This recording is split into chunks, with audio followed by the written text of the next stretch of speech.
Millions of despairing men, women, and little children, victims of a system that makes men torture and imprison innocent people. You cannot shake hands with a clenched fist. Produced by a nuclear exchange would be carried by wind and water and soil and seed to the far corners of the kingdom of God, the kingdom of heaven. It's one small step for man, one giant leap for mankind.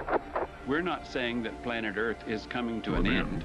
We're saying that planet Earth is about to be refurbished, spaded under, and have another chance to serve as a garden for another civilization. Most of the people in here are just your reflections. They're your mistakes. 1776 will commence again if you try to take our firearms. 1 million of the planet's 8 million species are threatened. You are what you repeatedly do.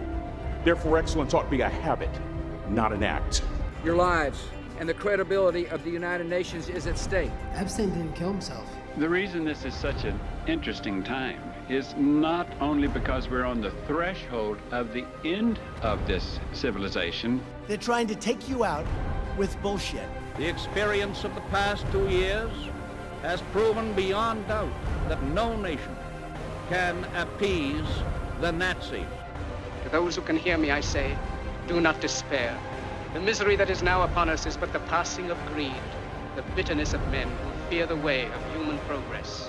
The hate of men will pass, and dictators die, and the power they took from the people will return to the people. And so long as men die, liberty will never perish. In the language of the U.S. Department of Defense, these are unidentified aerial phenomena. Roswell's a very interesting place with a lot of people that would like to know what's going on. There is very compelling evidence that we may not be alone. This is the Garden of Doom. Welcome everybody into the Garden of Doom, and this week we're going to be going into a topic which I think is a little bit different than where we've gone before, but we're very happy to welcome into the show Michael Ironside. Luke, thanks very much for joining the show today. How are you? Oh, I'm doing great. Thank you, Jeff. Thanks for the invitation. I'm honored to be here. Very glad to be joining you and everyone today. Terrific. I have Luke's bio here, and I'm going to read it. Luke Michael Ironside is a Theosophical lecturer and writer from the UK, and a member of the Theosophical Society, Adyar, and the Temple of the People. Am I pronouncing Adyar right? You are, yes, Adyar. Great. A Theosophical group based in Halcyon, California. He has lectured at Lodges International, has written for various theosophical journals around the world. He formerly served as the president of the Pravana Lodge of the Theosophical Society in the Philippines. He was a regular lecturer at the national headquarters, and in 2018 was a speaker at the 142nd International Convention at Adyar. Having a deep interest in Christian mysticism, Luke is also active in the Old Catholic Apostolic Church, where he is a cleric in minor orders. At present, Luke is serving as the director of the Virtual Center of Theosophical Studies, as a delegate at large of the Temple of the People, and general secretary of the Old Catholic Education Society. So a lot of credentials and titles there, pretty long history. And I'd be lying to the audience if I told you I knew what all of that is, but I'm sure Luke will clarify some of it or elaborate on some of it. And we can probably start with that shortly. But this show is going to be on and it may go in different directions, but it's mostly on the theosophical underpinnings of Lucifer and Luciferianism. I reached out to Luke through the Nephilim Anthropology Conference, which many long-term listeners know that I've been affiliated with for probably over a year now, and lots of our guests have come from there or been extensions of their extensions. And I was looking for a show on Luciferianism. I think a lot of you know that I've been planning one for a long time. I still plan that one, and as many of you know, I always have a sort of a cache of shows recorded for the just in case. And I'm hoping to publish these shows back to back, but that depends on a certain inhuman, and he knows who he is. But in any event, we're gonna not have Luke waiting here as a potted plant. I'm going to say, Luke, tell us a little bit about what some of those groups are, what some of those titles means, and I guess when you say Old Catholic, I mean, are you a part of the Catholic Church? I'll let you take it from there. Right. Yeah. So there's a few different activities I'm involved in, or a few different areas, as you mentioned in my biography. However, they all intersect. There is a relationship between each of them. And so I think it's easiest to begin with Theosophy, because I would say that that's at the root of all of the various groups I'm a part of, but also just at the root of my life's work up to this point. And so my quest for knowledge throughout my life has led me again and again to something which has been termed by certain philosophers as Theosophy, by others as the ageless wisdom or the primordial wisdom. So we have these various names, depending on the tradition, referring to what is essentially the same thing. And the way I first discovered Theosophy was I used to sometimes go, or quite often actually go to the library near my house when I was living in Auckland, New Zealand. I'd read through the history section. I gradually came across the sort of religious section, and right next to the religious and philosophy section was the occult section that was sort of just mixed into it. Now, I was raised in a really sort of Baptist Christian family in New Zealand, so obviously quite different from what I'm involved in right now, but I never felt that it sat quite right for me. I was always fascinated in both history, science, philosophy, and these were the kinds of subjects that were really discouraged in terms of my Christian upbringing. The idea that the world is 6,000 years old didn't really work in terms of what I was reading in the history books. Sure. And so I'd be the kid that's always getting in trouble at school, but not for the things that you would expect a kid in school to get in trouble for.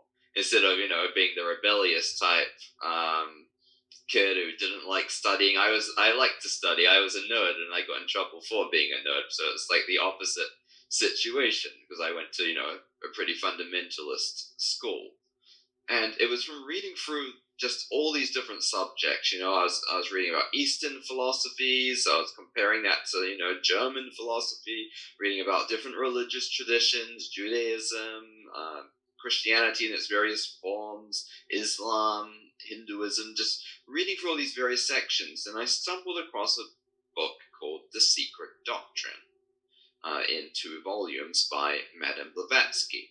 Now, this is, if you've seen this book before, it's not a short book. It's a very lengthy, complicated read.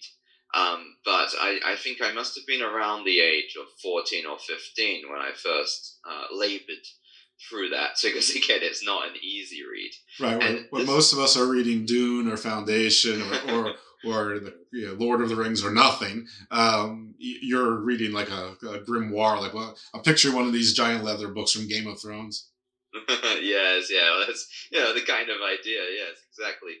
But this book is fascinating because it covered everything. The range of the range of material included in this book is subtitled the comparative analysis of religion, philosophy, and science, and it definitely delves into each of these regions, but much more as well. So I was learning about everything from the ancient Egyptian rituals to modern metaphysical thinkers to scientific developments in physics and so on. There was an amazing range of materials included in this book, and so this was really the beginning for me. So I studied as what could be called perhaps an independent theosophist for approximately another six or 7 years before joining the Theosophical Society officially after moving to England. And after joining them, I found it's a very active society. The Theosophical Society is active in around approximately 70 countries around the world. They've been in continuous operation since 1875. They've even splintered into a few different groups now, all using the name Theosophical Society, which is another confusion for some. As is the case with every group. I mean, nobody stays together. Right. I think that's part of human nature and group psychology, isn't it? That this simply happens with all groups, regardless of good intentions. By the way, this is why I never buy into, or not totally into, any sort of bloodline or Star Chamber international cabal thing. I've been the member of a steering committee on fraternity. I've been on the board of two different tax exempt not for profits. One an international trade group, the other purely educational, a graduate school. I've been in a condo association and two homeowners association, and involved with two different pool clubs with associations. And the only thing I can tell you is you can't get people to agree on the shade of taupe, let alone on world control. Right, exactly. And so I think that happens in all groups, as you say, unfortunately. And maybe it was perhaps my distrust of groups, in fact, that caused my hesitation to join the Theosophical Society for some time.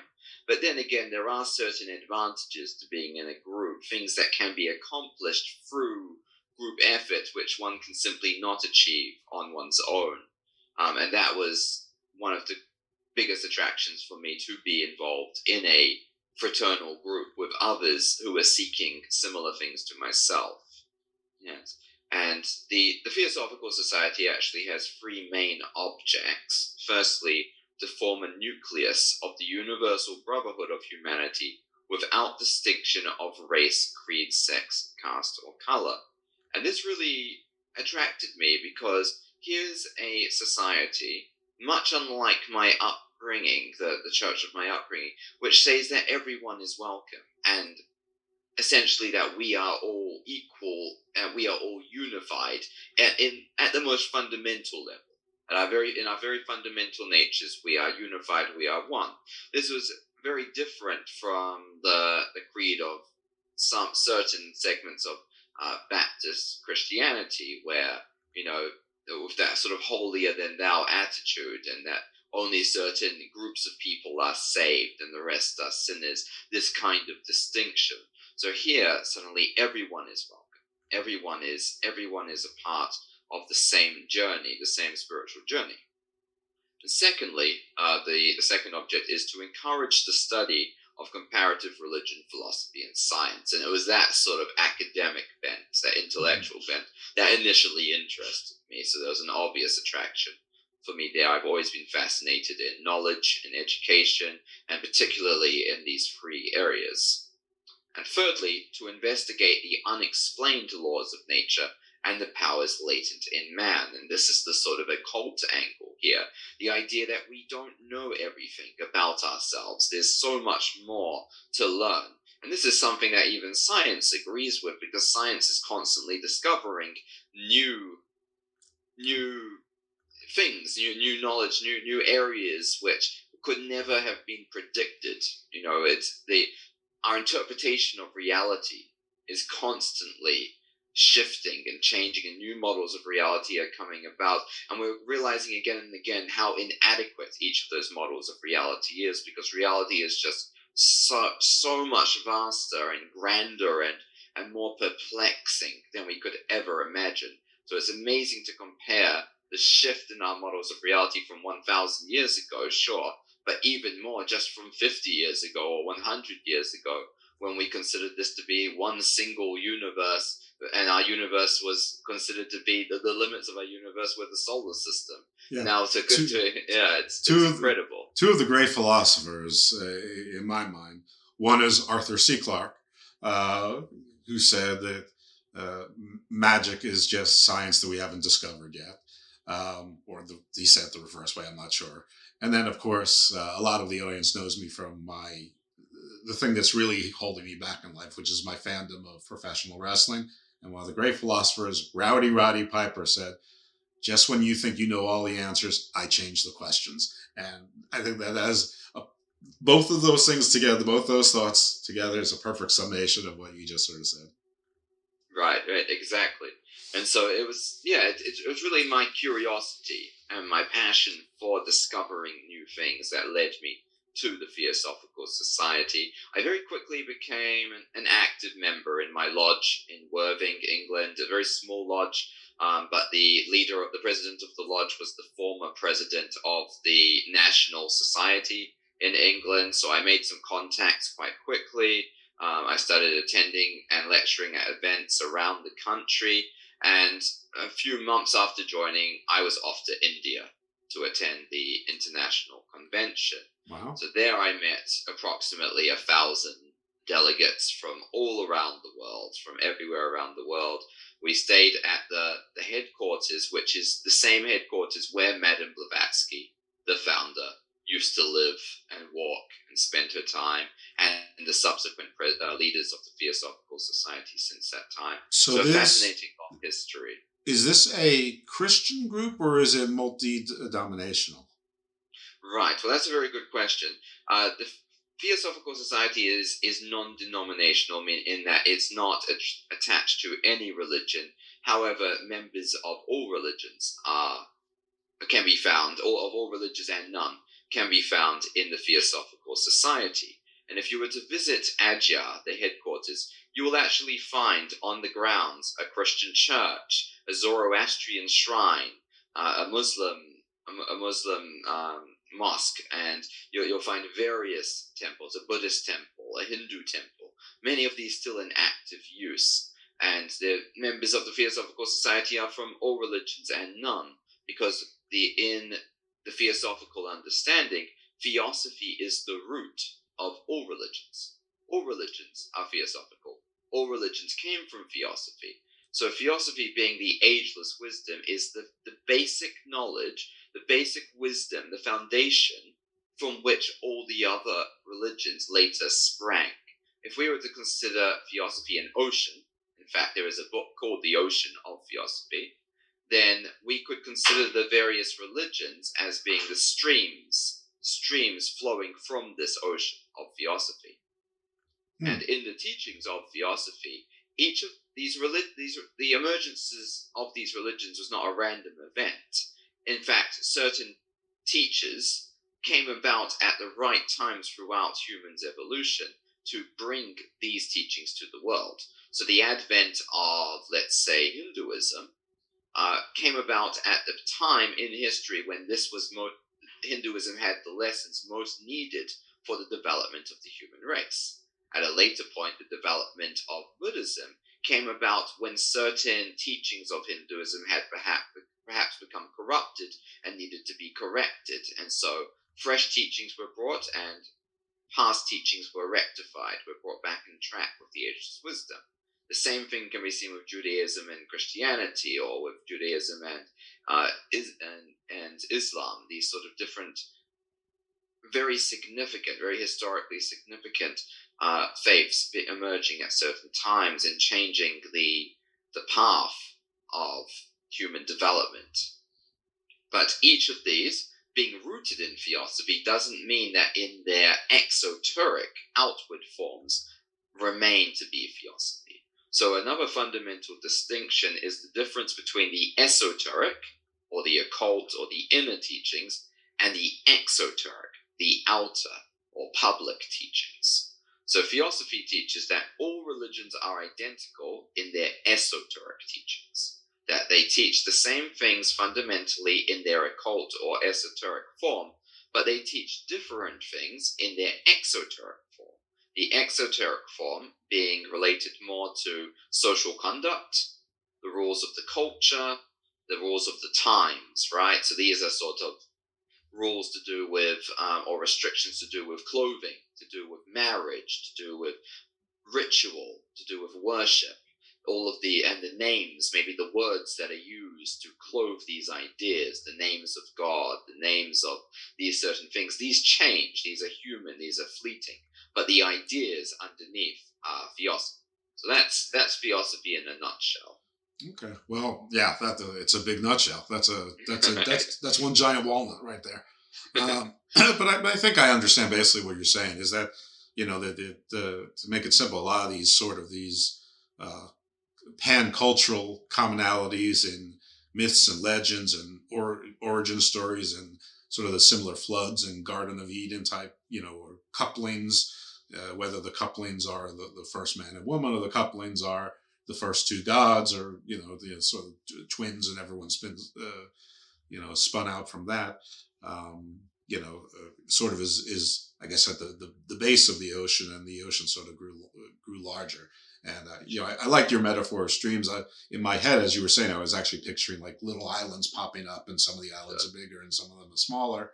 But yeah, so where does our friend Lucifer fit into this? And just for the purposes of this conversation, your context, is Lucifer a fallen angel? Is Lucifer the twin brother of Michael? Is Lucifer one and the same as Satan, or Azazel, or Armin, or all the there's depending on what text you read or what you hear. I mean, the interesting is it's the word Satan, I think, appears like once or in the Bible, and is never actually said to be the devil. At some point, Satan was determined to be the devil.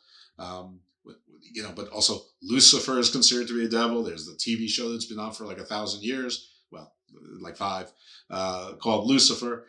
Luciferianism is, Satanism. Meanwhile, the Church of Satan may or may not be really about being atheist, and the moniker Satan is like a joke, like a middle finger to the world. But other people don't believe that; they think that's just a cover story. So So maybe you can elaborate on that a little bit, or at least put context into your worldview as to what is who is Lucifer, what is Lucifer. Right, definitely.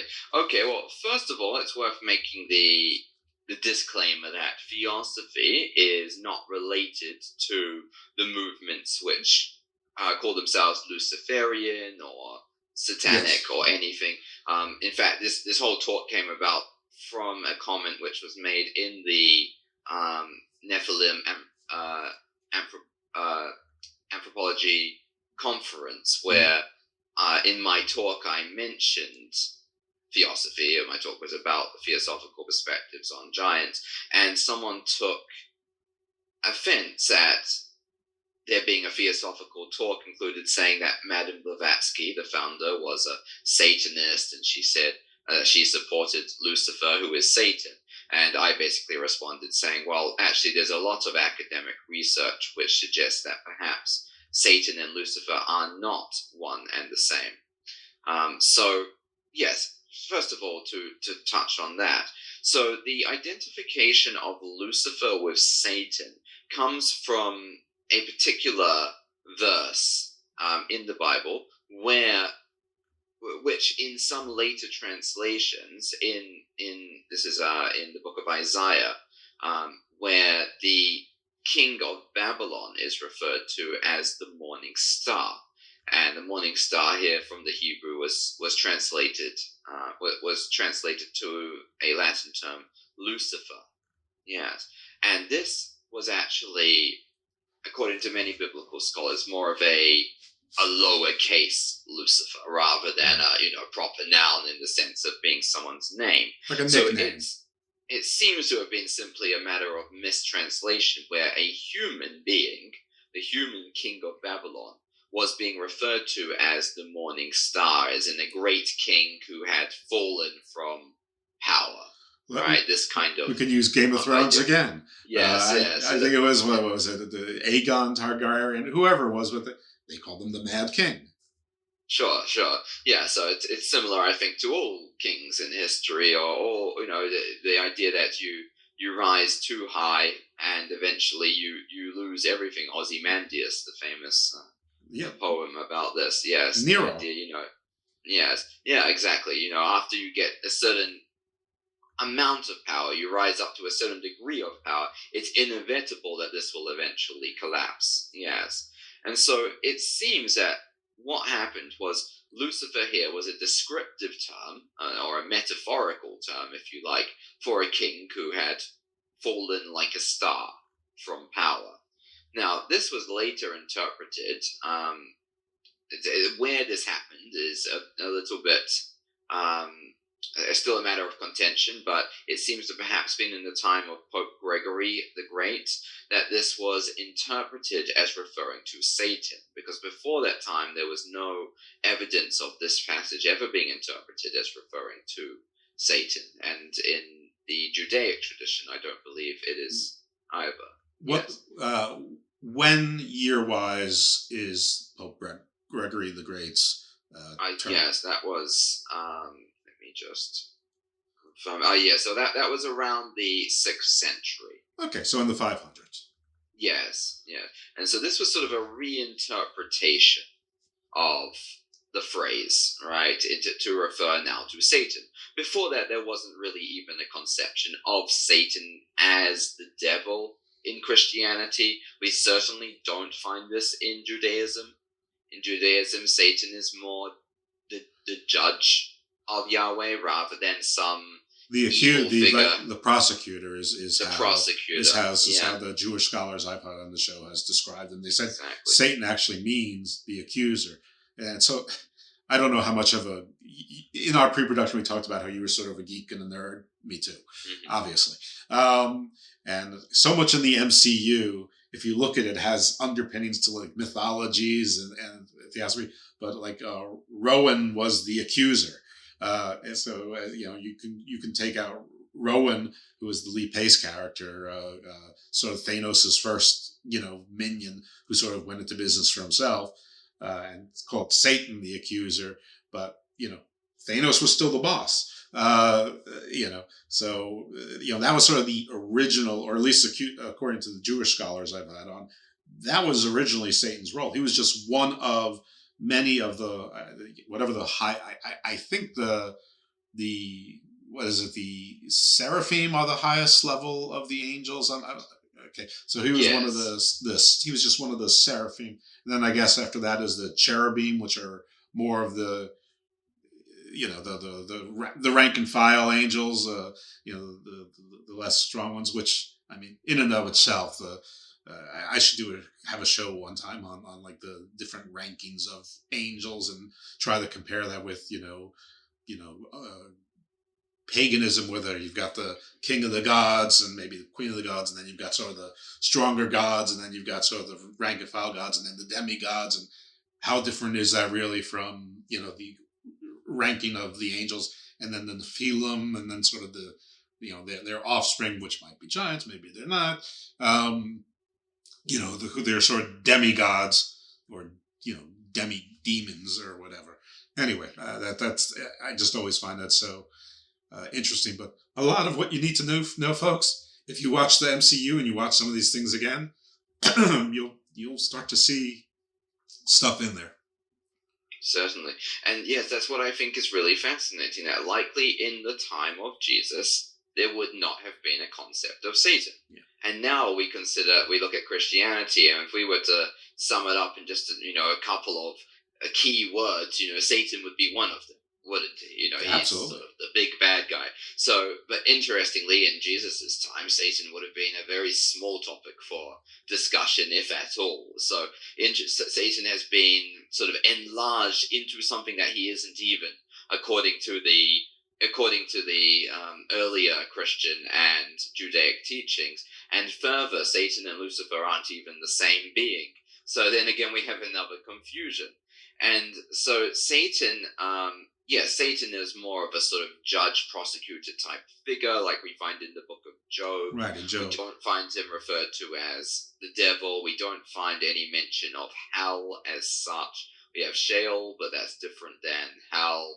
They're not really comparable. And in Judaism, they also wouldn't find any comparison between the, say, evangelical conception of hell and, Sheol, which is more of a sort of place to go after death while waiting for a sort of redemption, from my understanding.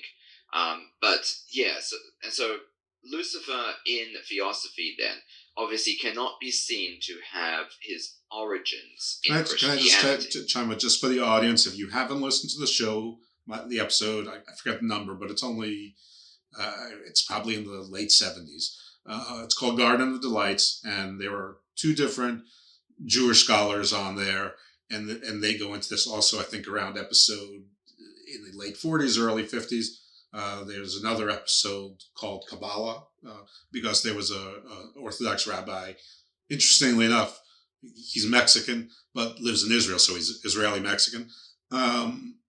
And he talked about Kabbalah, but we also touched on all of these things. So if you want to know about what the Jewish definition of Satan is and any sort of devil and sort of afterlife, both those shows are excellent places to get three actually strikingly similar perspectives, which,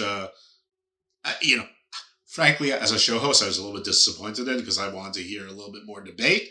But it's interesting because one of the things that, listen, I don't think it's any secret to anyone that I have, by birth, I'm Jewish. By practice and belief, I don't really have religion. I'm comfortable saying I have some sort of form of spirituality. Unimportant. But the point is that one of the things that the Jewish people say, and actually the Islamic people say it too, and very articulately said by Sheriff Hassan in Midnight Mass, the Netflix show, which is amazing, is that the writing all over the world is the same, and the interpretations basically all over the world are basically the same from generation to generation.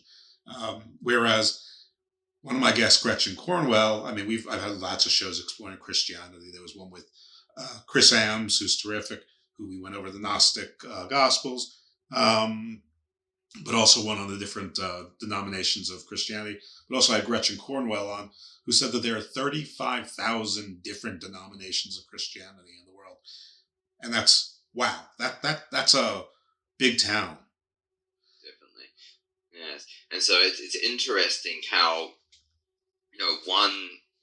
one religion or one scripture, let's say, can result in such a plurality of, such a diversity of interpretations. Well, right? part of it's language, right? I mean, the Bible was originally written in Old Hebrew, then translated to more modern Hebrew, then translated into Seleucid Greek, probably somewhere along the lines to more European, more modern Greek.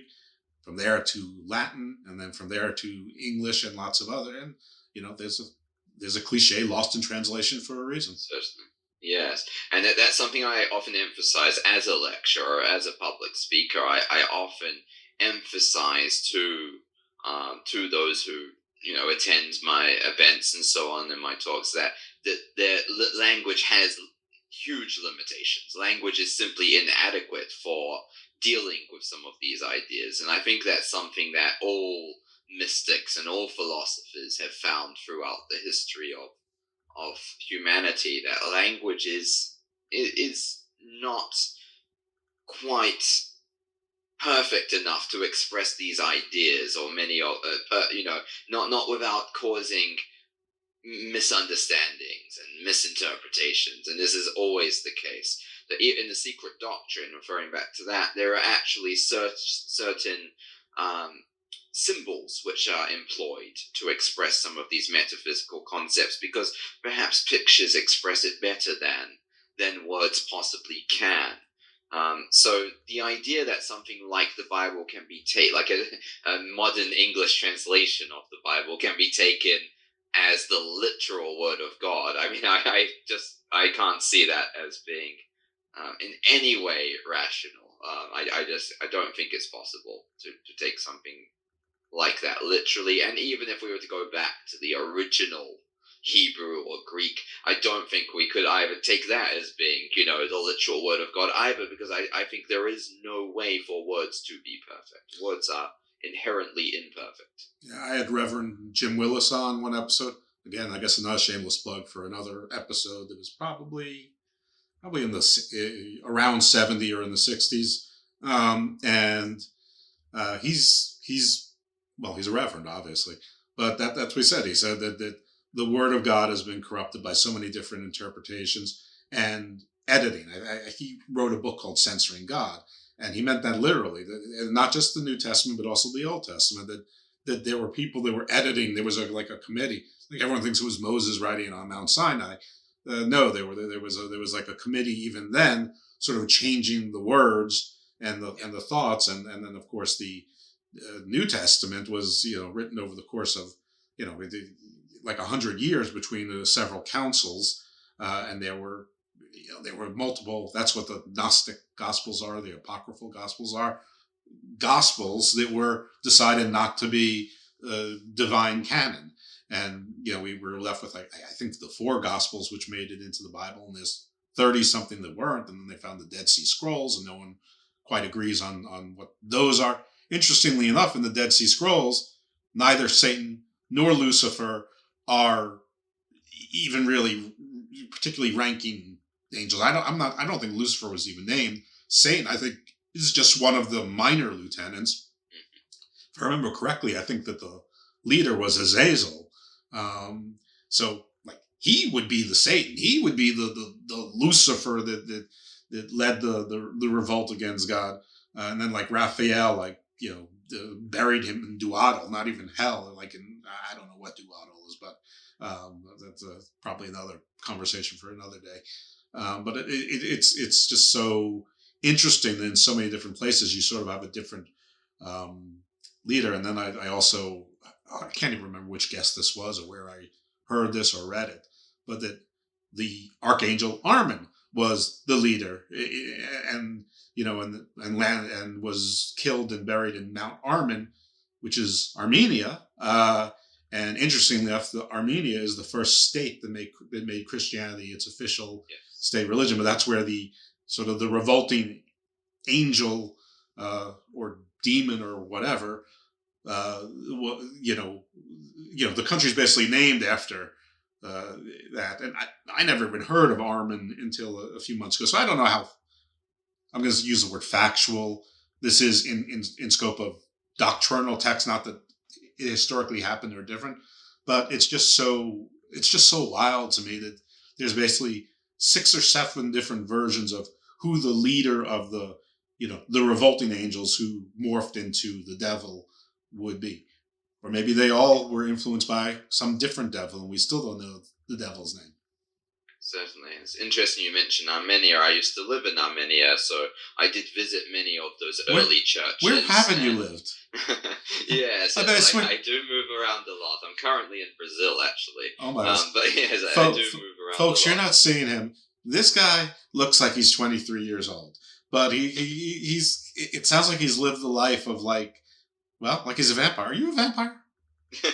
Well, I am 27 actually, but yes, I've traveled a lot in the past, especially over the past 6 years. I have been traveling from one place to another, which has also helped. A lot of this has been for my studies, to appreciate the different cultures, to have a better understanding of these different traditions. And Armenia was particularly fascinating in going back to the early Christianity and seeing that as compared to some of the later forms.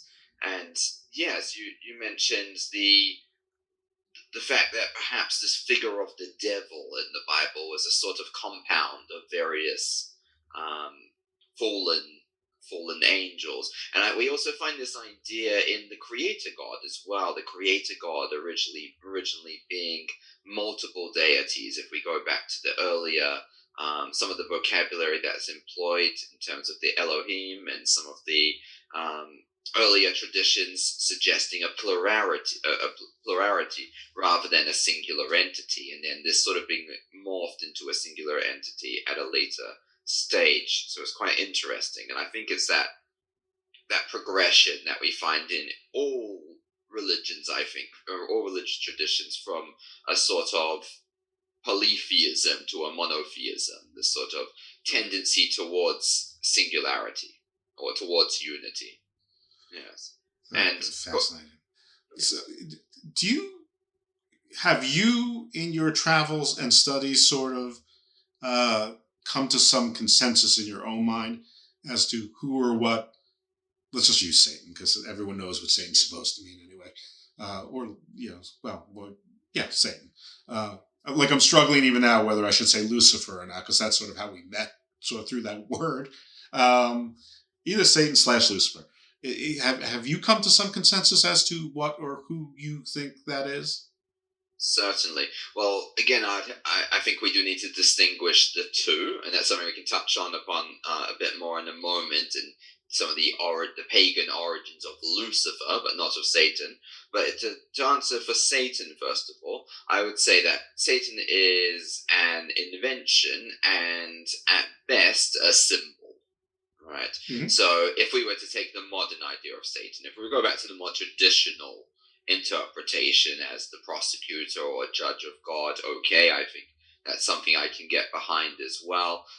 But to take the modern idea of Satan, I do think it is a reason why this has become such a big part of culture and society. I think it's quite inevitable that, if it wasn't Satan, it would have been some other figure that took on that role. Satan represents everything that we are afraid of. Represents the darkness, represents oppression, represents ignorance, and especially ignorance, I think. Satan, it represents all of those, and that's the opposite of Lucifer. Lucifer being the light bringer, he who illuminates, he who brings forth wisdom and knowledge. Satan's sort of the opposite in many ways, he who creates darkness, clouds over the truth, clouds over the great deceiver, that kind of idea. And I don't take this in any kind of literal way. I see it more as a symbol of our fear of the unknown, our fear of darkness, our fear of death, all those sorts of ideas are then encapsulated and personified in the figure of Satan. So sort of the yin and yang of boogeymen. Yes, certainly. So I think there is a truth to, say, the yin and yang idea. There is a fundamental duality in existence, in the universe. There is some kind of dichotomy between light and dark, and perhaps we could say good and evil as well, but I think those terms are so often simplified and put into human interpretations that they sort of lose their meaning. Mm-hmm. We say what we call evil is too simple and too small for what the term should actually encapsulate. Same for the opposite as well. But I think there's some kind of fundamental dichotomy which eventually disappears in the unity of existence, and that's a teaching in Theosophy that from nothing came forth the one, and from the one came forth the two, and from the two came forth the plurality and the great diversity that we find in existence now. So there is this sort of sequence in Theosophical cosmogony as well, which I think relates here to these ideas of good and evil and light and dark. What does cosmogony mean? Cosmogony means the birth of the cosmos, the origin of the cosmos. Thank you. Sorry. As opposed to, say, cosmology, the study of the cosmos. Yeah. I gotta tell you, I am thinking that there's some serious Benjamin Button or paint the picture of Dorian Gray thing going on here. I cannot believe how much is. I mean, I have misspent my 53 years for sure compared to your 27 years. I mean, I'm feeling very bad about myself right now, and I like to fancy myself as a fairly well-educated, knowledgeable person, but I'm going to school here. But that's the purpose of a guest. That's really the purpose of the show, is for me to so that I don't have to do my own studies. Is that I find people who are really smart and really interesting, and they can teach me and bring the audience along with it. So, wow. But I still think that there's some dark secret here. Right? Maybe there's some dark magic at play here. I'm not sure. I hope you don't mind my little continuing joke here. No, of course not. No, I've actually found that becoming a public speaker has been an incredibly humbling experience, because I've become gradually more and more aware of how little I know. So I think actually the in some ways the opposite is has been my experience. Just the more you research, the more you go into these things, like you reach a certain point where you think, wow, I've discovered so much, and you go a little bit deeper and you realize actually that's just the tip of the iceberg, and there's so much more to learn. And I'm constantly learning new things from people every day, all the time. I'm learning, new ideas, and I love learning. I love hearing other people's ideas. I love realizing how little I know, because it means there's so much more to learn. So that's actually one of the beauties of existence and of learning. I think that there's always so much more to discover. Well said. So let's bring us back to where I sort of sidetracked us, which is sort of my thing. And as I said to another guest, it's since I sidetrack people a lot, it's my job to remember where we left off. And so you were differentiating Satan from Lucifer, and that's sort of where I took us aside. So please continue. Yes, and so I said in answer to your question, what is Satan from my perspective? I said I need to first differentiate between the two, because Lucifer has a different origin than Satan. So actually, when we go back to this passage in Isaiah, which was referred to as the morning star or the shining one, which was interpreted initially as being, say, a common noun, and later reinterpreted as being a proper noun. There is a reason for that, because a character called Lucifer did exist in pre-Christian times in Roman mythology. And so Lucifer already existed as a somewhat different figure in Roman folklore. And there was a relationship between Lucifer and the planet Venus. Lucifer was originally the name of the planet Venus, and it was personified as being a male figure bearing a torch, the light bearer. Oh, interesting. So it's a male deity, usually depicted as a winged child or a god of youth, a youthful god carrying a torch, sometimes referred to as the dawn bringer as well. And he was also, he was presented as a sort of deity that heralds the dawn or brings about the light, brings about illumination, all of these kinds of associations. However, he was a very minor deity. Was Venus the planet, was that the one that was called the morning star for years?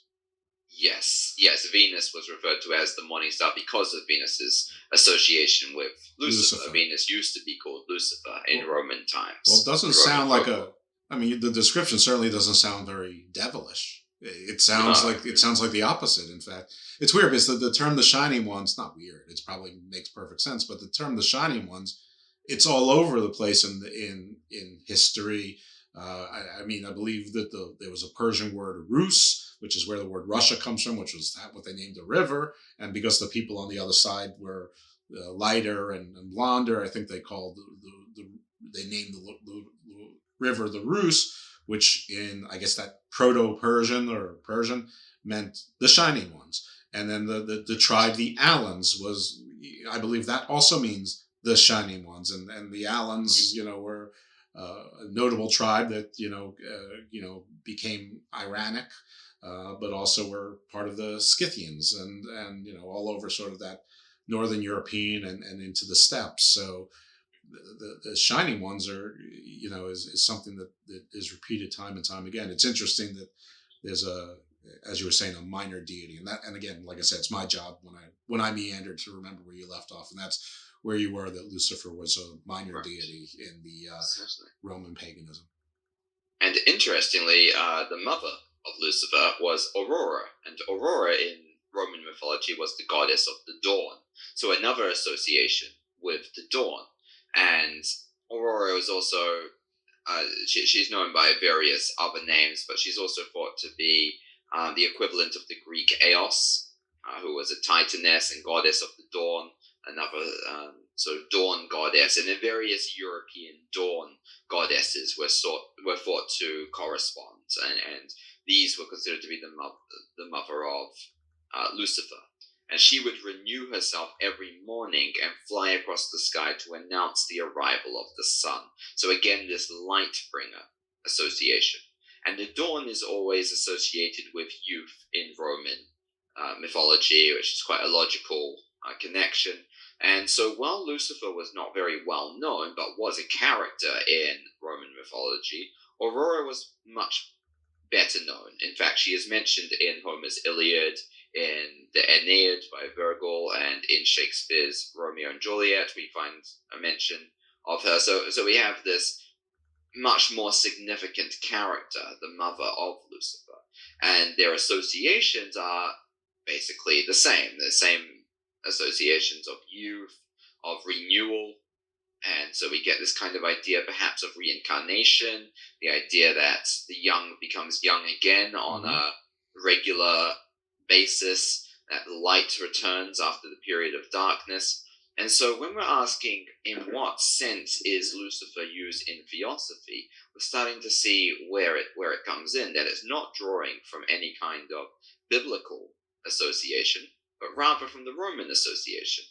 In fact, one of the earliest Theosophical magazines was called Lucifer, and today there is a few separate, not continuations, but other magazines in the Theosophical community. One of them is called The Light Bearer, published by the Canadian Theosophical Association, and another called Lucifer, the Light Bearer, which is published by Theosophical Society Point Loma.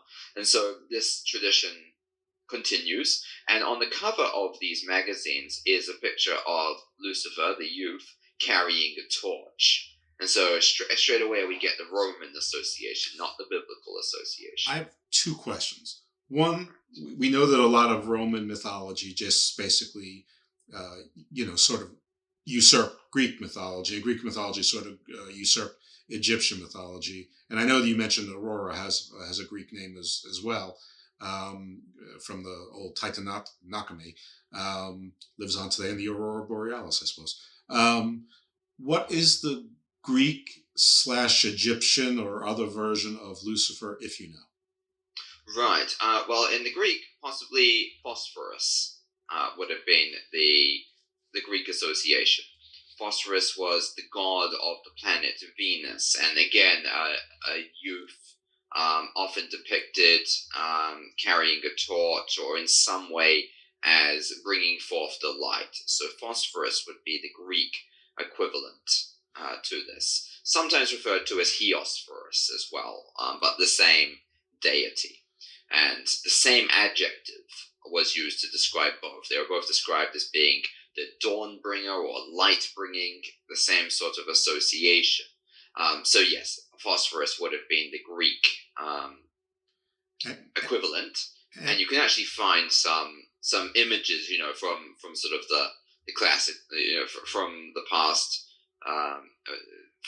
from ancient Greek vases and things like that, but also from the sort of Renaissance period. You can find some artwork depicting the two, and you see that they are identical in appearance. Any Egyptian or Canaanite equivalent that we know of? It's a good question. I'd say that that's not really my area of expertise, but there probably are similar figures in other mythologies as well, because some of these figures are sort of in an archetypal sense tend to take on forms or personifications, even if they didn't derive from ones from other cultures. We know that the Roman deities did derive from the Greek deities, or at least at some point they were merged into one another or took on the attributes of one another.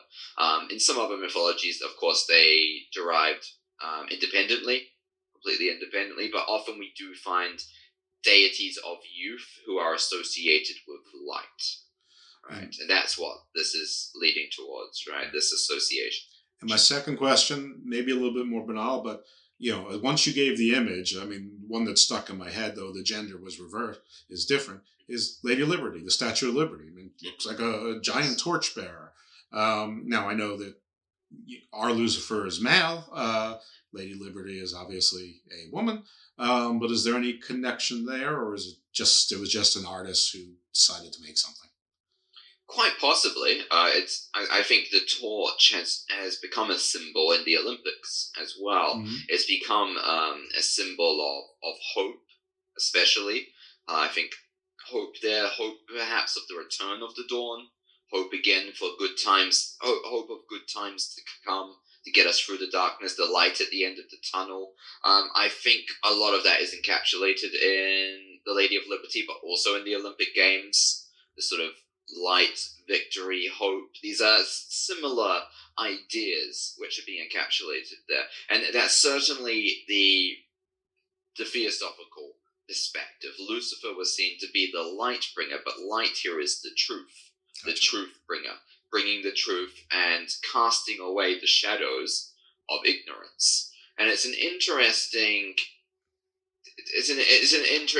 picture in which the shadows are often used in philosophy and in mythology as representing ignorance. We also find this, of course, in Plato's allegory of the cave, a very famous example, in which the sun is the truth, but the shadows on the wall are caused by the artificial lights, if you like, are the lies or the ignorance. And so I think there's a lot to unpack there. There's a lot of similar ideas found throughout various cultures and traditions, and in modern traditions like the Olympic Games and in the Statue of Liberty, certainly. So how did Lucifer go from being the bringer of truth and light to becoming synonymous with the ultimate evil? Right. Well, there's a few potential reasons. If we were just to go with the simplest, most boring explanation, it's the fact that this was misinterpreted in the text. The king of Babylon fell from the heavens. This was misinterpreted as Satan fell from the heavens. Lucifer fell from the heavens and became Satan. It's the kind of narrative we might find in modern evangelical Christianity. And therefore, Lucifer was suddenly, of no fault of his own, correlated with the devil, with Satan, with no prior reason. But there is a much more interesting and perhaps a darker interpretation. So if Lucifer is the light bringer, he who brings forth the light of truth to dispel the shadows, and then suddenly we take the truth, Lucifer being symbolic of the truth, and we twist the truth into being the great liar, the great deceit. And suddenly the truth is the lie in the perspective of the world's greatest religious institution, the church of the time, right? And so what's very interesting is that this figure symbolizing truth was suddenly turned into the devil, into the symbol of lies and ignorance, so that something else could be put in the place of the symbol of truth. Namely the authority of the church. And so it's quite an interesting twist there, if there was perhaps a slightly darker, more intentional or conspirational reason behind the use of Lucifer. It's very interesting that you bring that up, because, listen, I am certainly not as well-read or scholarly in these areas as you are, or probably any of my guests who have talked in these areas are. But they always say that the biggest trick that the devil ever played on us was convincing us he didn't exist. I've often thought, no, that wasn't the first trick. I think the biggest trick I thought about this. I don't think it. I don't know it. But I've played with this thought that the biggest trick that the devil ever played on us is that the devil was in fact God, and the true God was actually the devil, and what a spin that would be. And it's sort of what you were just saying, but it's interesting because it's like, I don't know, there's like clues that they're almost like in plain sight. Like in the Bible, Judas, who betrayed Jesus, walked around, wanders the earth forever. Nobody knows where he is, but people said that's the first vampire. Jesus brought Lazarus back to life. He went into his cave, came out, wandered around. I've asked scholars, everyone's like, yeah, he just lived the rest of his life. Nobody knows. Again, it almost sounds like vampirism, like Lazarus is a vampire. On some of the most famous Catholic churches, you have them being guarded by gargoyles. Gargoyles don't look like angels to me. They look like demons to me. The show I love, Midnight Mass, where you had a very devout older priest confuse a vampire for an angel. Now, am I a little bit vampire obsessed? Yes, I am. Am I lately really interested in gargoyles? Gargoyles, yes, I am. But most of it is because I'm thinking, why are gargoyles guarding churches? And it seems to me it's almost like a clue in plain sight. It's almost like that Church of Satan thing where they're saying, we're atheists. Church of Satan, metaphorical middle finger to you, but we really are Satanists. It's is there any possibility of truth? Has any kernel of truth to that we all got sort of scammed along the way? I mean, I don't know when it happened. Was it during the Old Testament days? Was it just in Christianity? Does that mean Islam is also corrupted because it came later? I mean, I don't. I know very big questions to ask one person. But something really interesting from what you've just said about corruption, about religion becoming corrupted. Well, if we think about it, what was one of the key things that Jesus did in the New Testament? He stood up against the organized religion of the time and said it is corrupted. That's fascinating, isn't it? Yes. And what did the Buddha do? The Buddha was raised to be this, have this luxurious life as a priest and to be raised in the Hindu tradition. But he stood up and he said, actually, I disagree with the traditions of the time. I disagree with I think the teachings have become corrupted. So we have these religious figures doing this throughout history. And yet then we find it's almost like the church after Jesus became the very thing that he fought against. Right, these giant opulent buildings, wealth beyond compare, states without borders. Yeah, meanwhile, Jesus was raised by ascends, which are sort of like hippies. I think one of his quotes was, as long as there are two of you there, I am with you. I mean, and that's been interpreted to say you need a giant congregation. I think he meant exactly the opposite. That, I don't know why I needed two instead of one, but I don't think it meant you need a room of 300 people. And where did Jesus used to meet his disciples? Under the open sky. Mm-hmm. They would have conversations, on a boat or on a mountain. They were under the open sky in nature. They weren't constrained and in this artificial edifice. And I think there's something symbolic there as well. The idea that Jesus had gave his teachings in the world, so to speak, in nature.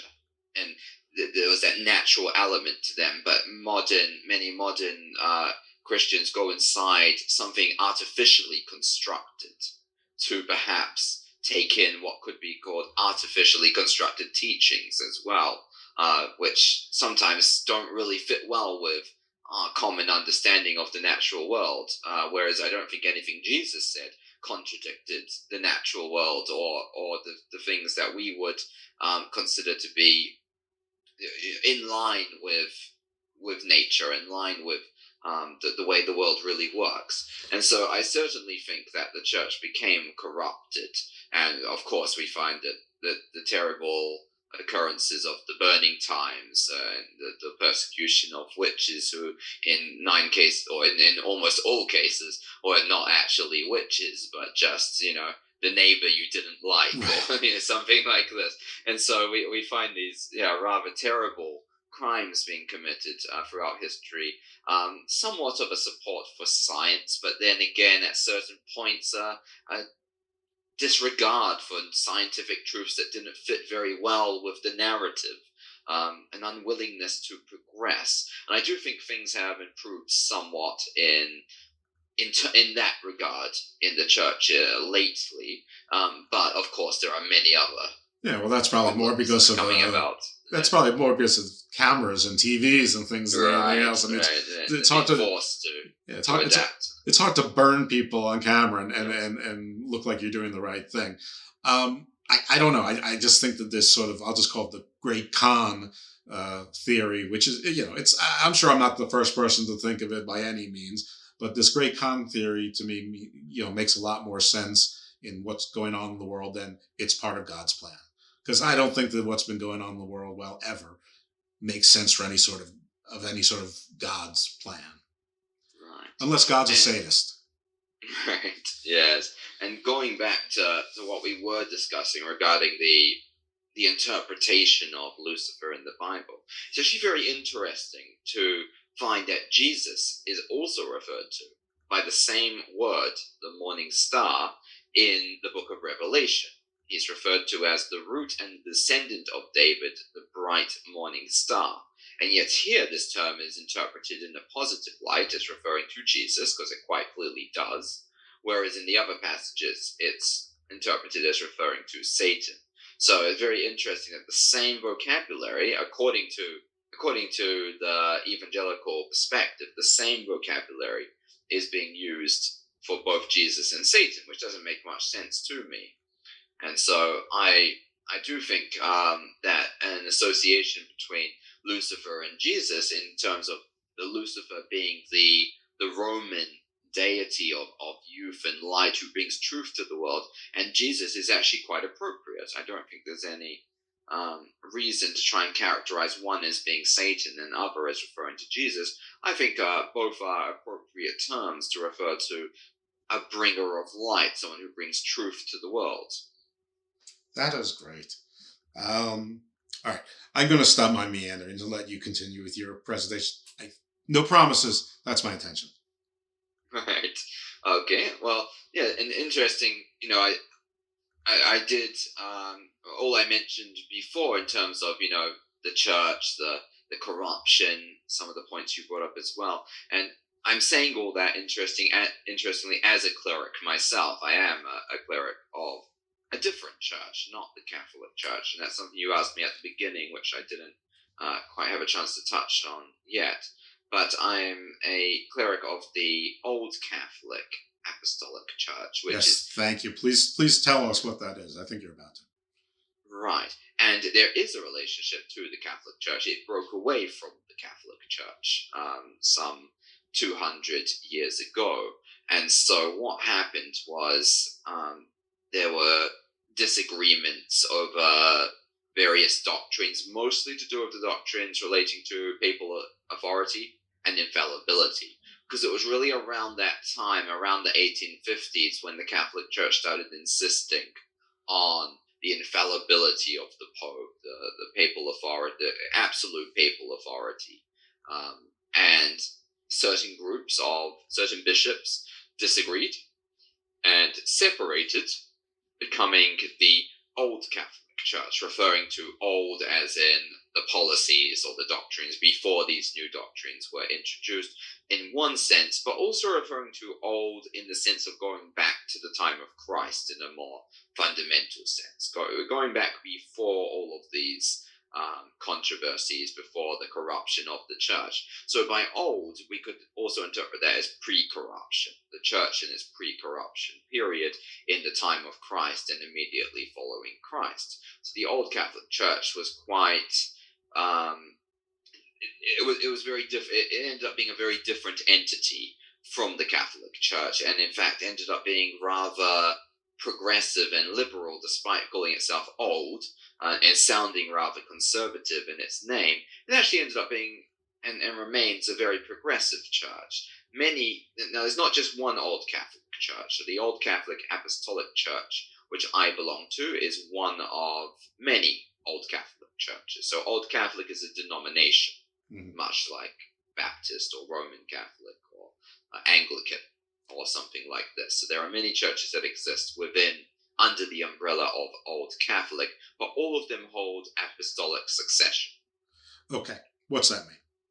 Well, apostolic succession means that the presiding bishop and all bishops derive a direct line going back to Peter. Oh, okay. Now, direct line, do you mean DNA, bloodline, or do you just mean the philosophies, the teachings?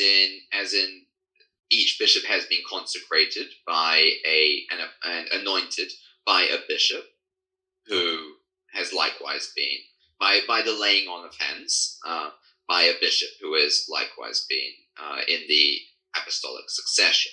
So one church, say the Old Catholic Apostolic Church, derives, we could say, ancestry from various, just like a family tree, from various other churches. So some of these churches include the Roman Catholic Church, in that there, at some point in history, there was a Roman Catholic who anointed the bishop, who would later go on to anoint another bishop, who would go on to anoint a bishop who broke off and founded the Old Catholic Apostolic Church, right?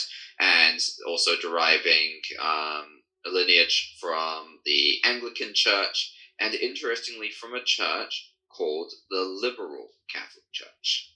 Now, the Liberal Catholic Church, the history of that is the most fascinating in terms of what I'm here to share today, because the Liberal Catholic Church came about when two Anglican priests, Church of England, that is, two priests of the Church of England, Bishop Charles Webster Leadbeater and Bishop James Wedgwood, joined the Theosophical Society. And when this happened, it created a bit of a controversy. Suddenly the Anglican Church... Right.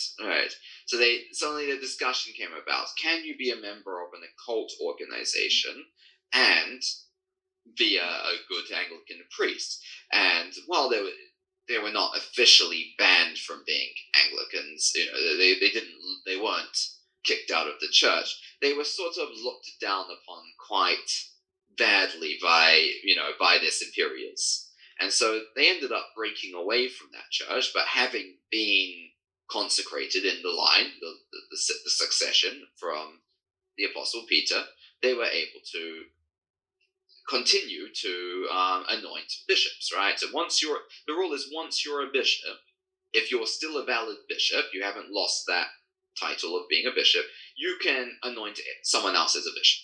And that could be in a different church. You can switch, you can change, make your own church if you like. Even the Roman Catholic Church accepts it as being valid, but I forget the exact term, but it's basically valid but illicit is the term. So it basically means it's, okay, they're real bishops. Every bishop which is appointed outside of the Roman Catholic Church is, in the Roman Catholic perspective, a real bishop, but they're illicit. They're sort of unusual. They're not the usual way of becoming a bishop, unless they're women, because the Roman Catholic Church doesn't allow for women bishops or women priests, whereas the Old Catholic and Liberal Catholic churches do. And so the Liberal Catholic Church, from which the Old Catholic Apostolic Church descends, had a lot of theosophical principles, the same basic ideas that are found in Theosophy, but put forward in Christian language, right? So the same philosophy as Theosophy, the same worldview as Theosophy, but clothed in the language of Christianity, if you like. Can I ask a couple basic questions? Like, and these are just basic principles. Does the Old Catholic Church, does it believe in the Trinity, for example? Yes, so it's a Trinitarian. Okay. A Trinitarian denomination. Does it believe in the Virgin Mary? There are actually a variety of opinions regarding that. So it's not one of the, say, key doctrines. Not perhaps a key doctrine. There have been certain liberal Catholics who have actually written about symbolic interpretation of virgin. Virgin meaning not physically, but spiritually. Spiritual virginity, you could say. So nothing that you'd go to war for 100 years over, or complete schisms. I suspect this will be the same answer, but let's see. What is your church's view on the role and the title of Mary Magdalene? Right. Well, again, Mary Magdalene has been sort of demonized in some denominations, hasn't she? Or in some areas. Although she obviously had some kind of close relationship with Christ. I would say that the church's position is essentially the traditional one, that she was a prostitute who Jesus encountered and brought into salvation, brought into a better life. But I am aware, and especially in some occult circles, there are discussions of perhaps a deeper relationship. Yeah, they say that she was mad. They were married or had kids and all exactly. that.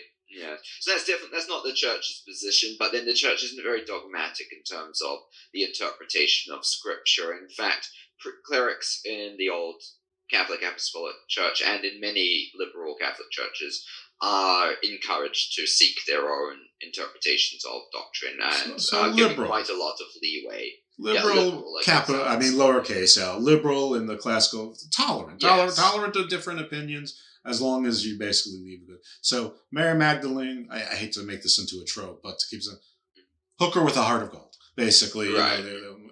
Okay, fair. I asked a question, you gave the answer, fair enough. But not someone who shared the Sangreal and took it off to France and continued the line of Solomon and Christ and David and all that. And although some theosophical writers have gone, that towards that sort of perspective as well. I variety. I probably got started on this whole thing just like most people did with the Da Vinci Code. I mean, I didn't know any of this stuff. I mean, thank you, Dan Brown. Otherwise, I don't think I ever would have given it even a single piece of thought. To be frank with you, growing up, I'm not sure I knew the difference between the Virgin Mary or Mary Magdalene. I probably thought they were the same person. Sorry. From my perspective, I can't say to speak for the church as such, because the church does have quite a diversity of perspectives, but we all still manage to work together. We still are shared in some fundamental beliefs about the message of Jesus. I think it all comes down to the message of Jesus, and that's something I've always liked. I for a while I sort of described myself more as a follower of Jesus than a Christian in the traditional sense, because I've always had a bit of a love and hate relationship with Christianity mostly over some extreme interpretations of things, before finding this tradition and finding in this tradition I'm given quite a lot of freedom of interpretation, and so is everyone else, and that's a great thing. But we all think, hey, Jesus was a good guy and he said some really good things that can make the world a better place. And not only Jesus, but so did some other great guys in history like the Buddha, and it's not exclusive. There's room for everyone, and it's just a tradition. This is not the one right way. This church is not the only way to living a better life or to heaven or whatever, however you may interpret it. There are many paths, and I think these many paths all lead to the same destination, I think. And it's a cultural thing as well. Christianity is a big part of my culture, and being British born,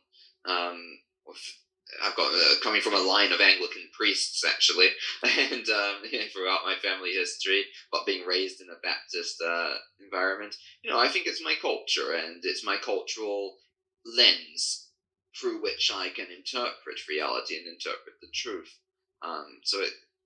It's the wisdom of my forebears, the wisdom of those who came before. If I was born in India, I would be a Hindu or a Buddhist or something, and I would likewise be able to discover truth through those lenses.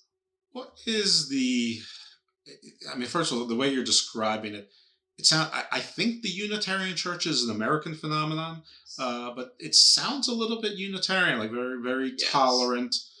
Is Unitarian a subset of your church, or is it just a similar doctrine, different churches? They're actually not related, but they've ended up coming to some quite similar conclusions. I would say that I am more Unitarian than the average Old Catholic, perhaps. And also, I mentioned there's a slight distinction between Old Catholic and Liberal Catholic, but my church, the Old Catholic Apostolic Church, derives from both of these, so it ends up being a bit of a mixture, of both the Old Catholic and the Liberal Catholic tradition. The Old Catholic tradition is slightly more conservative, slightly more traditional than the Liberal Catholic. The Liberal Catholic is the one that derived from the Theosophical, the two members of the Theosophical Society who separated from the Anglican Church. So the difference is the Liberal Catholic tradition comes from the Church of England and from the Theosophical Society. The Old Catholics come from the Roman Catholic Church.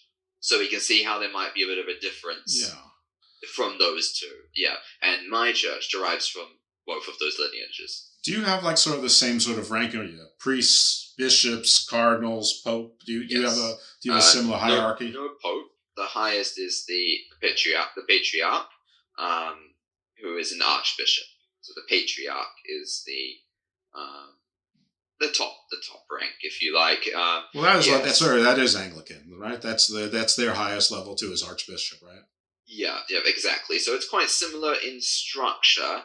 It's very similar in structure to the Anglican Church, and my church is from the United Kingdom as well. So there's some similarities between the two. Very interesting. Okay. Let's try and get back to our friend Lucifer, person or otherwise, or a real figure or otherwise. And I failed in my job of putting the pin in where we first got off key. But hopefully you did, because I have a feeling that you have a more organized brain than I do. Right. Well, we were touching on a few things when we left off, weren't we? We mentioned the idea that maybe there's a similarity between the figure of Jesus and the figure of Lucifer when we're interpreting Lucifer as the Roman, say, deity of the dawn type, because we have a similar idea with Jesus being referred to as the Son of God, and then we have this deity who's sort of a dawn deity, dawn being obviously indicative of the sun, and sun and God often being associated with one another. So I think there's some really interesting connections. Jesus saying, "I am the light," as well, and Lucifer being the light bringer. So it's also worth mentioning that in Theosophy, there's a broad range of interpretation as well. So the Theosophical Society is completely non-dogmatic, so people come into this having many different interpretations of what things mean. And for me, a lot of these things are quite symbolic. They're archetypal, and it doesn't devalue them. A lot of people think if something is non-literal, that it suddenly loses its value. But for me, something which has a deep symbolic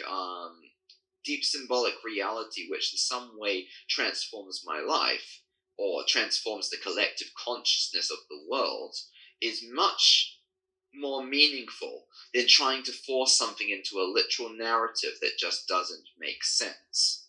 So you touched upon the virgin birth before, and for me, it's a much more miraculous event to interpret this as a kind of spiritual virginity, a spiritual purity, than to try and say biology didn't apply, in that instance. So for me, miracles can be more on the symbolic level, but they're still miracles because they still transform the world. And we touched upon magic earlier, and we could even go to someone who's not very Christian to get an idea of this. To a quote from Aleister Crowley, who has stated that magic is the art. Magic, I'm trying to remember the quote now. Magic is the art of causing change in accordance with will. Right? That's a good quote. And so that's sort of a definition of miracle as well, isn't it? The idea that if it causes transformation, then it's magic. Or if it causes transformation, then it's a miracle, we could say. So that might be my interpretation of a miracle. So when I'm looking at figures like Jesus, I think there's various levels of Jesus. There's Jesus, the historical person, right? But Jesus, the historical person, is very different than the white Jesus that we find, with the long brown hair and the blue eyes on all our Christmas cards and in the movies and so on. So this is quite a different Jesus than the Aramaic Jesus, who would have been dark-skinned and certainly didn't speak, American English, although some American conservatives or evangelicals might be surprised to hear that. And Aramaic is sort of like northern Israel, Lebanon, Syria, part of the world. Area. Yeah, that's right. Exactly. It would have been, a sort of a variant of this language. From my understanding. Sort of like a traditional Persian features kind of derived language. Okay. Yeah. Yeah, exactly. Not that I'm too caught up in that. I'm just trying to, figure because I mean, obviously we have our picture of Jesus, the James Caviezel, in Passion of the Christ or whatever. Exactly. And then of course there's Black Jesus, and then and then there's Neil Gaiman's version of American Gods, where Jesus is everyone to everything, and there's a Jesus that looks like everyone, which is all of which suits me fine. I'm just trying to figure, I know Aramaic as a language. I don't quite understand, if there were people called the Aramaeans, or if they were precursors, or anything like that. I'm not very good on my linguistic history from that region of the world. Ask me for the Indo-European sort of side of things. I'm a bit more schooled in that, but I do know he spoke some, variant of that language, from my understanding, or likely would have. I'm no expert either, but I have had people on who are, and apparently Aramaic. I think a lot of people think Aramaic's related to Sanskrit, which is related to, I guess, Hindi, and it's not. Which is related to Latin itself, the Indo-European, but it's not apparently. Yeah, that's right. Apparently Aramaic came more from the African languages. I cannot explain the family trees of languages. They make no sense to me. It makes no sense to me how German and Indian are more related than say Indian and Aramaic. But you'll just have to trust me that that's what the linguists say. Right.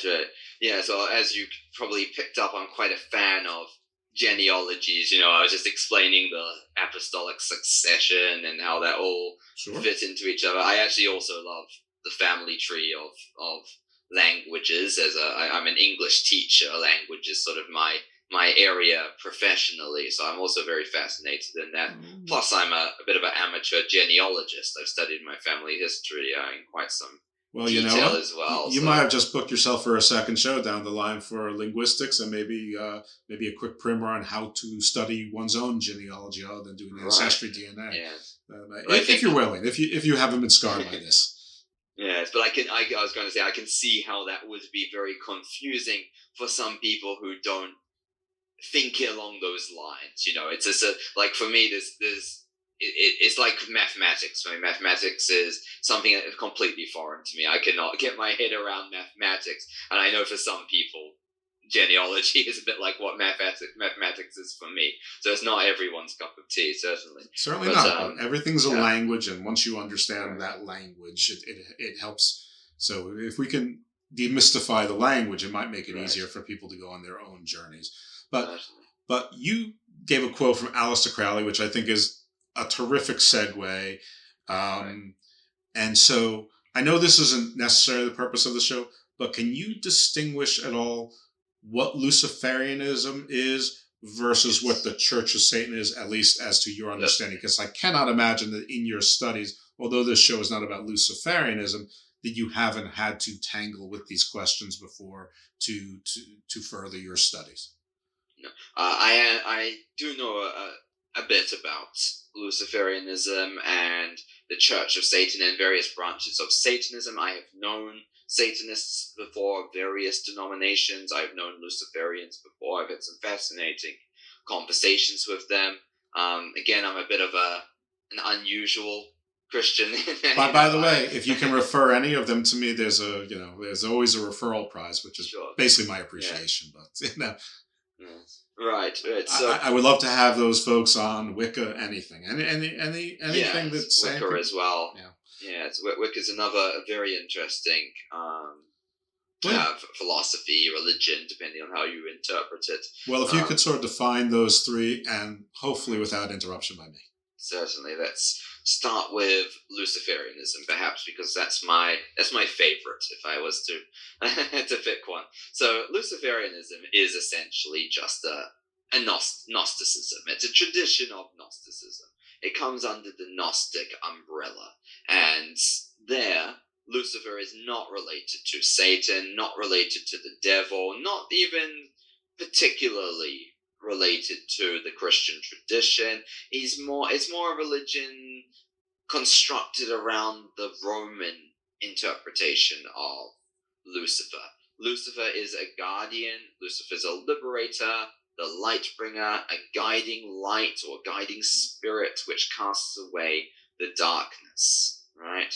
But obviously, Luciferianism would not have come about without the Christian interpretation. So it's a really interesting idea where they've kind of, from my understanding, they've kind of distinguished themselves from the Judeo-Christian worldview and yet are a product of the Judeo-Christian worldview, although you wouldn't know it from their beliefs or from their practices. They're much more like an offshoot of Gnosticism in practice. Unintended consequences. Yeah. So I think it was certainly a reaction to the... It was a reaction to the church's interpretation of Lucifer with Satan, and it kind of it's a bit like the good example would be this. There's this movement called Reclaim the Swastika, just to give another example, because the swastika, before its association with Hitler and Nazism, was a great ancient Hindu symbol. It symbolizes the cyclic change, eternal reoccurrence. It's a powerful spiritual symbol, which was misused for really, terrible purposes. Well, Hitler knew what he was doing because he reversed it. He used a reversed image of it. Yeah. So yeah, but he was also very well schooled in some Eastern philosophies and very interested in, and especially some of the Nazis. Well, you will know this because I'm sure you must have had speakers on sort of occult Nazism before on your show, but not as much as I would have liked to. But I'm trying to work on it. It's weird because we're sort of living through that same thing right now. Listen, I mean, I'm about twice your age, but both of us are within the age frame of the time where we only grew up knowing the swastika as one thing, being associated with Nazism. But right now, the same thing's being done to the OK symbol.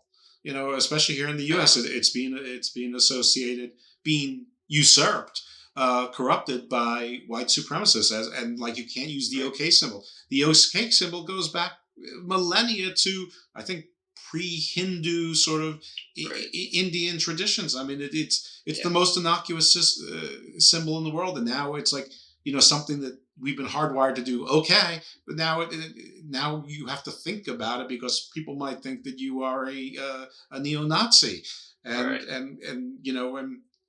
that is the Nazi, the fascist playbook, is to usurp a symbol. Right. It's crazy, but yeah. And I said I was going to interrupt you, and there I go. No problem. It's a really relevant example, like the swastika, like the OK symbol. Lucifer was sort of taken from something which was beautiful and turned into something malicious and dark. And then Luciferianism is sort of like an attempt to reclaim Lucifer, if you like. So yeah, there's various Luciferian churches, and some of them are a bit more on the Gnostic side. Some of them have a bit more satanic influence. Some of them have a bit more pagan influence. So there's a few variety of traditions, but yeah, they tend to have a big focus on freedom of will, on enlightenment, on sort of left-hand path, slightly more towards the left-hand path, if you know what I mean by the distinction between left hand and right hand. I do, but the audience might not. The audience may not, yeah. So the basic distinction is left-hand path tends to focus a bit more on the self, on the enlightenment of the self, perhaps, whereas right-hand path perhaps focuses a bit more on perhaps what we could call God or union with God, might be a way of interpreting that. Therefore, many of the mainstream religions might be interpreted as being a bit more right-hand path, where one needs to go through some sort of kind of self-sacrifice in order to find union with the deity, whereas in the left-hand path, it's more that one creates oneself into a deity with self-deification, and thereby finds union with deity through this process of self-deification. So yeah, that's sort of the fundamental distinction from my understanding. But Luciferianism is more on the left-hand path, the worship of the inner self and of one's potential, and it also is not an entirely selfish path, also to encourage the development of this within others as well. So it's not nihilism; it's more like meditation instead of ritual. Yes, I'd say meditation maybe is at the heart of it, but of course ritual is also important in Luciferianism as a method for self-transformation. Gotcha. Yeah. Okay, so how about the Church of Satan? How is that different? So the Church of Satan is very different in that it was founded as a bit more of a shock group, I think, from my interpretation. So the Church of Satan took all the symbols of Christianity and inverted them, right? And used the traditional symbols of Satanism. So the Church of Satan tried to be, in its outward appearance, it tried to be exactly what the church used to say the Satanists were doing in their descriptions of the Black Mass and so on. So the goat became the symbol, the literally doing the sort of satanic rituals, the focus on things like sex and so on that the church claimed. So all these things that were claimed during the witch trials, which never really happened, but which the church said that happened. The Church of Satan does those things. Except the human sacrifice, of course, but they do many of the other things that the church said that Satanists were doing, but which never really existed back then, is what the Church of Satan tries to do. But and its fundamental philosophy, they don't actually believe in a figure of Satan. They are non-theistic Satanists. They believe in the self, so a little bit similar in some ways to the fundamental idea of Luciferianism, but with a really different outward appearance, right? So the Church of Satan believes atheists, but they believe in the self, in egoism, perhaps is what we could call it, in the development of the self and survival of the fittest. So they are more anarchist, hedonism, nihilism, whichever. Then okay, and the Luciferians have it's meditation. They do have rituals and traditions, but maybe not the ritualistic rites of passage like baptism or bar mitzvah or some of the other things. That it's more within yourself rather than within the confines of an institutionalized church-like structure. Okay. And the Church of Satan is social Darwinist in the sense that they take the evolutionary principles applied from Darwin's understanding of natural selection and so on, and they apply this to a social setting, meaning that they encourage the survival of the strong but the destruction of the weak. So it's a bit more of a brutal philosophy in that sense than you might find in many mainstream religions. It's the Hobbesian nightmare. Right, exactly. And so everyone knows the quote or some version that life is short, brutish, and short. I said short twice, but anyway, everyone knows some version of that, but they don't know that the rest of the line is without God. So it's not like Hobbes was saying the world sucks. He was saying the world sucks without God, basically. But I guess theirs is just the first part of just the first part. Take God out of the equation. Exactly. That's right. So so I'm not on the personally. That's not the kind of philosophy I support. No, I think that's been well established. Yes, yes. I think it might be the opposite of the Theosophical philosophy. I would say almost every way. I would say just from the 90 minutes or so I spent with you that is certainly the case. The two questions. One is, do Luciferians and the Church of Satan, are there different sects of these beliefs as well? Do they have subsets, like different sects like the more traditional churches do? Yes. Well, first of all, we should say that the Church of Satan is one of these denominations within Satanism. Okay. So Satanism is much broader than the Church of Satan. And first of all, it has two main categories, which are quite different from one another: theistic and non-theistic. So the Church of Satan is one denomination within non-theistic Satanism, meaning that they don't actually believe in the figure Satan. Then you also get theistic Satanists, who I also don't really understand, but they sort of take the modern interpretation of Satan as described by evangelical Christians and then worship that Satan. So for me personally, it doesn't make a lot of sense, but that's their that's their belief. That's their jam. And a lot of the beliefs remain between non-theistic. I'd say a lot of the practices in philosophy and worldview between non-theistic and theistic Satanists are the same. How do you spell the word theistic that you're saying? Theistic, as in Theistic. Okay, so like just theism, theistic. Gotcha. Yes. Okay. Yeah, so referring to the belief in a god or atheism. Yeah. So we could say the atheistic Satanists and the Satanists that literally believe in a deity, right? Right, with Satan or as the devil as their deity. So basically, anarchists or whatever. Yeah. You said that Satanism is Satanism different than what we've already talked about? Then you're meaning the Church of Satan, Lucifer.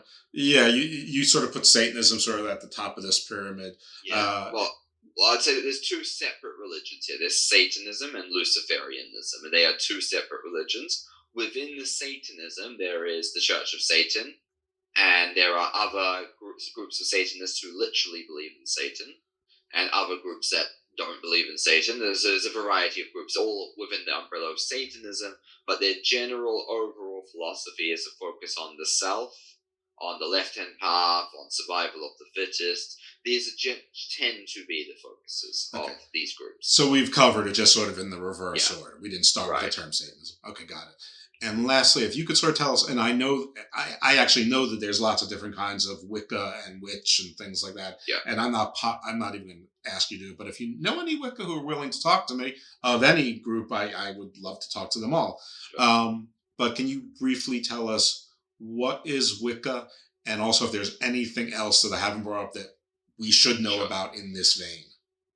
Well, first of all, there's an important distinction between Wicca and witchcraft. Wicca is a denomination of witchcraft. So witchcraft is the broader, the broader term, the umbrella term, and even that can be interpreted in two ways. So the first definition might be a religion dating back to ancient times, a sort of religious paganism, which involves the practice of magic and some kind of attunement to nature. That's the broad definition of witchcraft. Like shamanic, druid? Yeah, shamanic type side. Yes, it's similar, related to druidism, but not druidism. Druidism is a separate category because that also comes under the category of paganism. Okay. So there's a broader category there. But some people interpret witchcraft as the practice of magic. I think that's an incorrect interpretation, but it's important to note because in some writings you'll find witchcraft used in that second category. I think witchcraft does have a religious element, properly defined, but sometimes it could be used in a non-religious sense, in the sense of just the practice of magic, which isn't necessarily religious, right? Okay. But I prefer to see that more as ceremonial magic. Or folk magic, perhaps, which can be distinguished from witchcraft, which has a religious element in the sense that there are gods that one is worshipping and so on, right? So witchcraft has many, many different forms, and Wicca is one of these forms. Wicca traditionally is categorized into a few groups such as the Gardnerian Wiccans, the Alexandrian Wiccans. They have a strict lineage, much like the Christian Church that I mentioned. So in order for a Wiccan to be considered a traditional Wiccan, they must go through a period of a year and a day of training before joining a coven. A coven being a group of witches. Witches can be both male and female, unlike in Harry Potter, where there's wizards and witches, so they can be male or female. And after this year and a day, they join in the first degree. They are initiated into the first degree. It can be longer, but at least a year and a day. They are initiated in a ritual. They become a part of the coven. There are 3 degrees, and the second degree makes one a priest. The third degree makes one a high priest or priestess. Yeah. Okay. Traditionally, there are 13 members of the coven, but there are yes, and traditionally in Gardnerian and Alexandrian Wicca, once a coven reaches 13 members and there's more people wanting to join, someone else from the group will be chosen to be the leader of a new coven, and they'll break off and form a new coven under the tradition. There's that 13 again, that number 13. Just always pops up. Yeah. It's an interesting number, yes, and numbers are another fascinating topic, maybe for a future show as well. Yes, I'm certainly not asking you about that. Yeah, I am well aware. If we started on that, we'd be here another 2 hours just on the topic of numbers. So. But I do have to ask you, what's a warlock then? Is that part of Wicca? Or is that just something that was invented in Dungeons and Dragons? Yeah, warlock's nothing to do with Wicca. It could perhaps refer to a dark magician, a black magician. See, Wicca doesn't. I thought it was a male witch. I guess that's wrong, right? No. So in Wicca, especially, there's the Wiccan creed, which is "Anit harm none, do as ye will," meaning it comes from Aleister Crowley's "Do thy will," right? Do as thou will, from Philema, the philosophy of Aleister Crowley. But because Aleister Crowley was the grandfather of Wicca, in that. He was good friends with Gerald Gardner, who founded Wicca. He was, so there's a relation, and a lot of the Book of Shadows, the Wiccan text, was taken from Crowley's writings quite directly. Is the Book of Shadows what people call the grimoire? It's a grimoire. It's a Wiccan grimoire. Yeah. And what is that book? The title? It's like Necronomicon. I know is that the name? Yes, I think that's a fictional book, from my understanding, or a sort of a fake. That was, from my understanding, it's not something I know much about. I'm not sure how serious it was, or if it was sort of invented. We get a lot of these texts which are kind of just, they say they're based on, or they were discovered, this ancient writing has been discovered, and it's usually, someone writing in a terrible parody of 16th century English, or Middle English. So the Necronomicon, it is not this ancient text. It is more likely a fake. Someone trying to say that it was. I've never heard of it referred to in any serious conversation in the magical community or in the pagan community by anyone.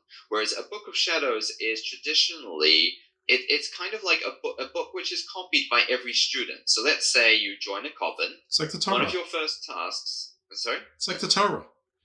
Yes. So basically, every time someone joins a coven, they need to write down from their teacher, they need to copy the Book of Shadows. And they copy it, tradition after tradition after tradition.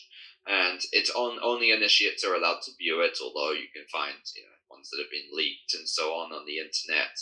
Maybe the traditionalists claim that they're incomplete. So I was never initiated into Wicca. Whether that's true or not, I don't know. But I was in the outer court of a Gardnerian coven for a while, meaning I was in that first year in the day, but I never went ahead with the initiation. So I was sort of in the outskirts of a Wiccan coven for a while in my teenage years. Yeah. I'm going to refrain from my stupid old joke again. So what do you know about zebras? I'm kidding. I just like to say zebra in the British way. I mean, I feel like I can ask you anything and it'll be another topic. I cannot thank you for your time. I did not really know what I was getting into, and it's been an absolute pleasure. You're a font of information. I'm definitely going to call on you again. The linguistics, genealogy, who knows? I don't know. But I'm glad that you're part of the NACON group. So many fascinating people there. And as I've repeated a bunch of times, if you can give me any introductions or referrals to people in any communities that you think are interesting, not just limited to magical, but that is of a particular interest of mine, as is Luciferian. And, I just love to explore and talk these things and talk about these things and try to be as judgment free as possible. It's for the audience to decide. I just want to sort of take them on this, informal education, as it will, and hopefully entertain, inform, and if that's considered education, so be it. But hopefully it entertains and informs. So you have done that for me, hopefully for the audience as well. A pleasure. I thank you so much for coming into the Garden of Doom, and you are welcome back anytime. Well, thank you, Jeff. It's been a pleasure, fascinating conversation. I've also enjoyed a lot of what you've had to share today, which has also given me a lot to think about, so that's much appreciated. Thank you. That is the best compliment a guest can give. Lucifer mortus diabolus, nec Deus, nec archangelus. Satan! Der Fürst der Finsternis.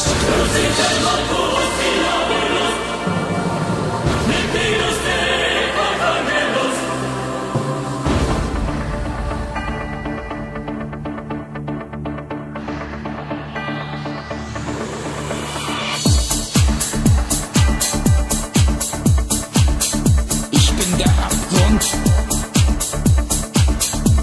das Chaos. Mein Name ist Lucifer.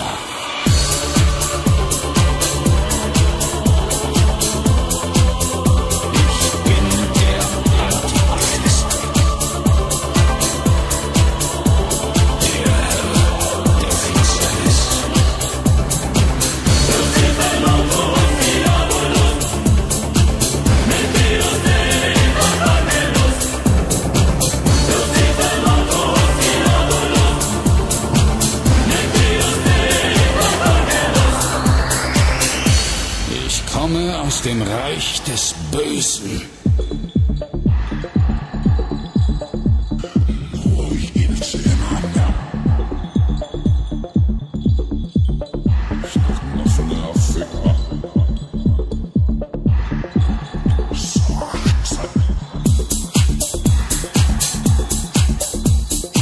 Mein Reich ist das Böse.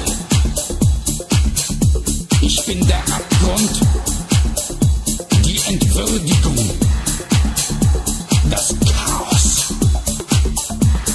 Abgefallen von Gott bin ich der Versucher.